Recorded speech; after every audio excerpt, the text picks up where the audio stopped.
Hi guys, सो आज हम बात कर लेते हैं उन फेक एजेंसीज़ की, उन कंसल्टेंसीज़ की जो कैंडिडेट से बिना बात के फेक चीज़ें का प्रॉमिस करके पैसा ले लेते हैं। तो हाँ जी, मैं बात कर रहा हूँ उन कंसल्टेंसीज़ और फेक कंसल्टेंसीज़ के जो जॉब के लिए पैसा लेती हैं। तो ये अगर आपने नॉर्मली देखा होगा, कुछ जॉब तो जो ब्लू कॉलर जॉब होती हैं, जैसे होटल मैनेजमेंट की जो जॉब्स होती हैं, जहाँ पे वेटर वाली जॉब है, जिनमें डेली 800 से 1000-1200 का पर डे का लालच देके लोगों को बुलाया जाता है और फिर उनसे पैसे लिए जाते हैं और फिर वो कंसल्टेंसीज़ गायब हो जाती हैं।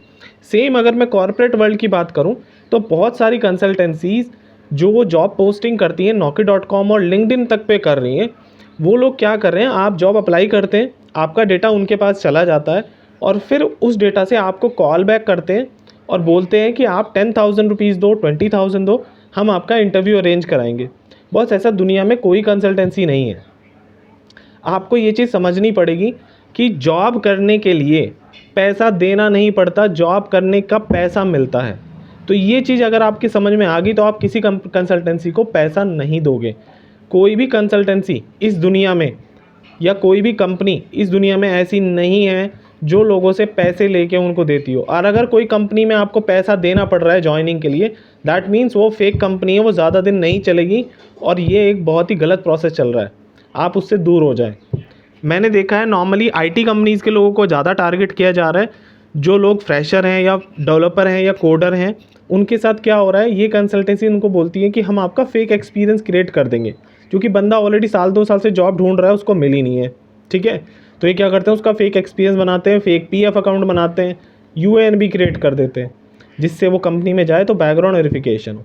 लेकिन इन लोगों को ये नहीं पता है कि वो कंपनी ऑलरेडी बैकग्राउंड वेरिफिकेशन की जो एजेंसीज़ हैं, इन्होंने ब्लैकलिस्ट की हुई है। अब ब्लैकलिस्ट करने से क्या होता है कि उनके पास ऑलरेडी उन कंपनी का डेटा है कि भाई ये कंपनी फेक है।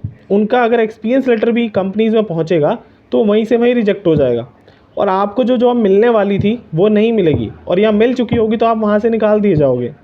तो उन कंपनीज़ को 10-20-50, मैंने ऐसे ऐसे लोग देखे जिन्होंने 50-50 हज़ार रुपये दे के 2-2 साल का फेक एक्सपीरियंस क्रिएट किया है और बट बाद में उनकी जॉब चली जाती है।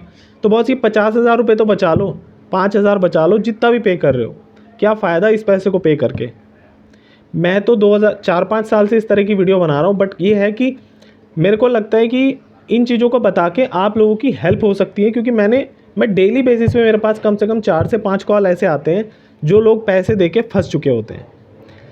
तो आप लोगों को मैं यही बताऊंगा कि अगर आप में से कोई भी इन चीज़ों में फंसा हुआ है, ठीक है, कोई भी प्रॉब्लम है, करियर से रिलेटेड कुछ भी है, तो देखिए व्हाट्सएप पे अगर आप कोई क्वेश्चन करते हैं तो मैं उसका आंसर दे दूंगा। लेकिन अगर आपको 1-to-1 कॉल करनी है तो वो पेड होती है, वो भी बहुत नॉमिनल चार्जेस पे होती है और उसका भी कोई प्रेशर नहीं है। अगर आप मेरी वीडियोज़ भी सारी देख लें तो भी आपका काम हो जाएगा।